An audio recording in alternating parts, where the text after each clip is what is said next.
इम्तियाज़ चांडियो था मूंखे त सम्झ में ई नथी अचे।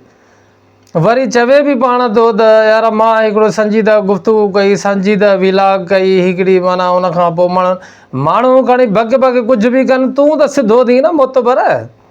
तूं जेकॾहिं चवें थो त मां सोभर माण्हू आहियां ऐं मां जेको आहे थो हिकु क़िस्म जो जेको आहे थो संजीदा माण्हू आहियां, त तूं ॿिए जी बड़बड़ बक बक खे तवजो ॾिए छो थो?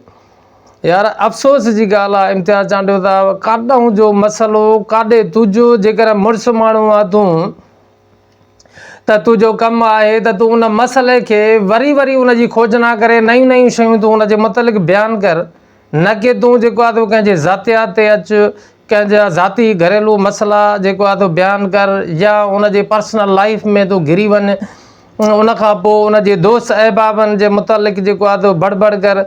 इम्तियाज़ चांडियो था तूं जेको आहे तो मुड़ुसु माण्हू जेकॾहिं आहे, जेकॾहिं तूं पाण खे सम्झें थो त वाक़ई मां जेको आहे तो हिकु संजीदा माण्हू आहियां ऐं संजीदा क़िस्म जी गुफ़्तगू कंदो आहियां ऐं संजीदा क़िस्म जो साफ़ ई आहियां, यार हिकिड़ा माण्हू त ॻोठनि में रही रही न सुधरिया न सिखिया, तूं जेको आहे तो अमेरिका जहिड़े मुल्क में रही करे बि न सुधरे त पोइ बाक़ी जेको आहे तो आख़िर सुधारो ईंदो कॾहिं? कहिड़े मुल्क में कहिड़े इलाइक़े में तोखे मोकिलियूं त माण्हुनि खे मोकिलियूं त उते उहे सुधरंदा ऐं सुधारो ईंदो? पोइ जेके माना जंहिंजी या दानिशमतीन जी बड़ी पहुच आहे, माना मतिलबु उहो कंहिं ताईं पहुचा, उहे किरदार बि त वाक़ा कयो। मुड़ुसु माण्हू अमेरिका में त वेठो आहे त उन्हनि खां डिॼे थो छा? उन्हनि जा बि त नाला खणो त उहे जेके ख़िलाई मख़लूक वारा कहिड़ा माण्हू आहिनि जिन एॾो जेको आहे तो सोर्स हणी करे ऐं एॾो सारो जेको आहे उन खां पोइ उन दानिशमतीन खे वापसि करायो, उन ते त गुफ़्तगू कर। उन खां पोइ वरी साईं खे चवां त उते जेका दानिशमतीन खे गिरफ़्तार करण जे हवाले सां, या चऊं त इम्तियाज़ चांडियो था तुंहिंजे चवण ई जेकर अगवा करण जे हवाले सां बि साईं उते जेके आहे जेको आहे पीर मोहम्मद शाह साहिब जे तरफ़ां मोकिलियल गाॾियूं, उन्हनि जा फुटेजिस किथे आहिनि?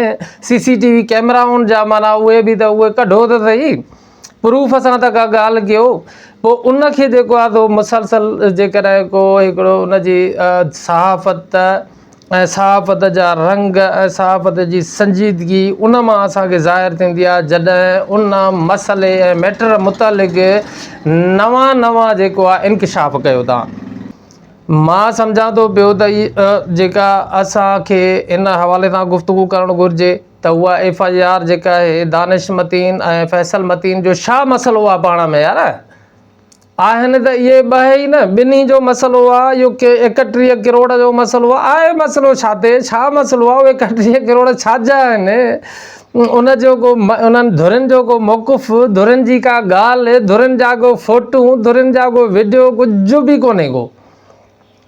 उहे धुरियूं पंहिंजे घर ख़ुशि वेठियूं आहिनि, हे जेके आहिनि मुड़ुसु माण्हू थिया आहिनि, वरी ॿियनि जे मथां अलाए छा मसइलो आहे? इहा का सम्झ में अचेव थी सिंधवासियो तव्हांखे ॻाल्हि? अस्सलाम वालेकुम दोस्तो, कहिड़ा हाल आहिनि? ॿ टे ॾींहं अॻु में जेको इहो वाक़ियो थियो आहे कराची जे अंदरि, जेको दानिशमतीन खे गिरफ़्तार करण जे हवाले सां चऊं या दानिशमतीन खे अगवा वारो मामिलो चऊं, त इन मामले ॼण त सिंध जे अंदरि हिकिड़े माण्हुनि खे न जीअं को भोलड़ी हथु अची वञे ईअं। वरी तव्हां ॾिसो त असुल जेका शइ आहे उहा को बि ज़िक्र नथो करे त भाऊ जेका दानिशमतीन केरु आहे, छा कंदो आहे, उन खां अलावा उन ते FIR छो कटी, FIR कहिड़ी कटी वई, ऐं उन खां पोइ पुलिस जेको आहे उन FIR में जेकॾहिं कंहिंजो असरअंदाज़ थियो आहे त केरु थियो आहे, कहिड़े तरीक़े सां थियो आहे, उन मामले ते कंहिं बि क़िस्म जी को बि माण्हू तहक़ीक़ात करण जे लाइ, अवेयरनेस ॾियण जे लाइ या उन मुतलिक़ गुफ़्तगू करण जे लाइ को बि तयारु कोन्हे को। हाणे सभु इन ई माना उन शुगुल मेले में लॻी विया आहिनि त जनाब पीर मोहम्मद शाह साहिबु हीअं कंदो आहे, साईं इम्तियाज़ चांडियो था कहिड़ो जेको आहे चङो मुड़ुसु आहे, साईं हुन सां गॾो को अबड़ा को फलाणा ढिमकाणा निकिता आहिनि अलाए कहिड़ा कहिड़ा। हाणे हर माण्हू हिक ॿिए जा सिर्फ़ु ऐब कढण जे लाइ जेको आहे तो तयारु वेठो आहे। असुलु मामिलो जेको आहे उहो उते जो उते। हाणे मूंखे ॿुधायो त इहा असांजी शराफ़त आहे, हीअ असांजो शऊर आहे, हीअ असांजी सहाफ़त आहे, हे असांजी मुड़सी आहे सही सिधी बदमाशी ऐं सही सिधी बेवकूफ़ी नालाइकी ऐं नाअहलीअ वारो कमु आहे। हाणे जेका तूं पहिरियां गुफ़्तगू कई इम्तियाज़ चांडो साहिबु, जेका तव्हां पहिरियां गुफ़्तगू कई दानिश मतीन जे हवाले सां ऐं फैसल मतीन जे हवाले सां, त उन जे मुतालिक़ नई नई तव्हांजो कमु आहे त उनखे खोजना जेको आहे त उनजी कयो त उन ते FIR कहिड़े थाणे ते कटी। ठीकु आहे, पीर मोहम्मद शाह साहिबु बि कोई इंसानु आहे, उनजी बि कहिड़ी इन्वॉल्वमेंट आहे उनखे वाइखो त कर न। हिन वक़्त ताईं जेको आहे तो न FIR जी कोई कापी माना फेसबुक ते या सोशल मीडिया ते या कंहिं व्लॉग में को ज़ाहिर करे सघियो आहे।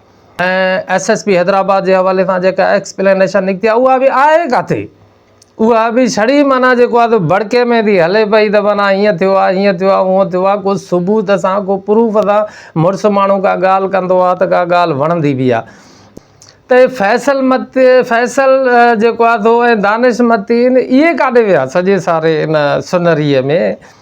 हाणे जेकॾहिं सहाफ़त को बि कंहिंखां करण खां रोके कोन थो, पीर मोहम्मद शाह साहिबु जेकॾहिं इन मसइले में मैटर में जेतिरे क़दुरु जेतिरो इन्वॉल्व आहे उनखे बि माना गुफ़्तगू करण में को बि मुज़ाइको कोन्हे को, पर असां सम्झूं था पिया त उन मसइले ते डिस्कस कयो न त इहे जेके आहिनि इन्हनि जो कारोबार छा आहे, पैसा छाजा हुया ऐं ॾेती लेती केतिरी थी केतिरी रुकी, ऐं उनखां पोइ इन खे गिरफ़्तार करण जे लाइ कहिड़ो अमलो वियो, कंहिंजे चवण ते वियो, ऐं गिरफ़्तार जेको आहे उहो गिरफ़्तारी छो न पियो करे। ऐं उनखां पोइ जेको आहे जॾहिं उनखे चऊं त खणी विया, जॾहिं गिरफ़्तार करे विया या अगवा करे विया, त उन सां गॾोगॾु जेका आहे जेका एक्सप्लेनेशन आहे उहा छा निकिती, उनजो जवाबु आयो न आयो, SSP हैदराबाद जवाबु ॾिनो न ॾिनो, ऐं न ॾिनो त उनजा कारण छा आहिनि, उनखां पोइ छा थी सघे थो। इहा थींदी आहे मुड़सी, इहा थींदी आहे सहाफ़त। कंटिन्यू ख़बर खे फॉलो करणु। तव्हां जेकॾहिं तव्हां ख़बर खे मुसलसल फॉलो कयो आहे त हिन वक़्त ताईं ख़बर जे मुतालिक़ वाक़े जे मुतालिक़ नवां इंकिशाफ़ माण्हू कंदा, ऐं उन वाक़े खे जेको आहे एतिरो सारो जेको आहे तो खोलियो वञे आहे तव्हां त इन सां बाक़ी किरदार बि वाइका थियनि हा। सिंध जो अवाम, सिंध जो माण्हू जेको आहे उन्हनि शयुनि खां वाक़िफ़ु थी वञे हा, मालूमात मिली वञे हा, इदारा तारुक में अची वञनि हा। ऐं इहा हिकिड़े क़िस्म जी तव्हांजी जेका नवाबी सहाफ़त जो बि हिकिड़ो इज़हार ऐं नमूनो पेश थी वञे हा मुआशिरे जे अंदरि।